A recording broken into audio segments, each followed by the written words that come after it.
সেই ছাত্রদের উপর, আমাদের রূপায়ণদের উপর হামলা করেছে, তাদেরকে অবিলম্বে চিহ্নিত করে গ্রেফতার করতে হবে। আমরা বৈষম্যবিরোধী ছাত্র আন্দোলনের পক্ষ থেকে আজকে যে ঘটনাটি ঘটেছে সেটা তীব্র প্রতিবাদ এবং নিন্দা জানিয়ে এবং দ্রুততম সময়ের মধ্যে এই যারা এখানে হামলা করেছে তাদের গ্রেফতারের কথা জানিয়ে আন্দোলনকারীদের মেরে নিজের মাথায় ব্যান্ডেজ লাগিয়ে তারা হাসপাতালে ভর্তি হয়ে যেত, একই দৃশ্যের পুনরাবৃত্তি হচ্ছে। অথচ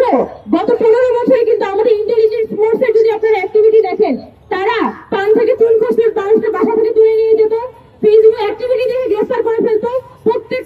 প্রত্যেকটা চলাফেরার উপর কিন্তু নজরদারি চলতো। কিন্তু আজকে বাংলাদেশে কিন্তু যা তা পরিস্থিতি, কিন্তু আমাদের গোয়েন্দা সংস্থার কোনো ধরনের অ্যাক্টিভিটি আমরা দেখতে পারি না। আপনারা এই যে সোভারেন্টি, তাদের দাবি দাওয়াগুলো যদি আপনারা দেখেন,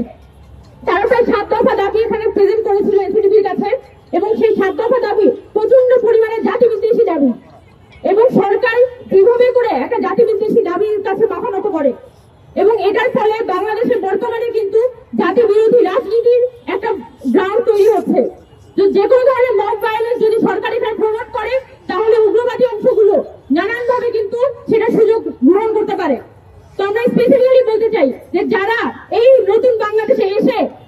স্ট্যাম্পের গায়ে জাতীয় পতাকা লাগিয়ে সেই জুলাই অভ্যুত্থানে আমাদের যে একটা ডিজাইন ছিল যে আমরা বাংলাদেশের পতাকা মাথায় বেঁধে, আমরা বাংলাদেশের পতাকা গায়ে বেঁধে হচ্ছে রাস্তায় হাঁটতাম, সেটাকে এখন নানানভাবে ব্যবহার করে নিজের যে এজেন্ডা সেগুলো বাস্তবায়নের চেষ্টা করছে। আমরা সরকারের কাছে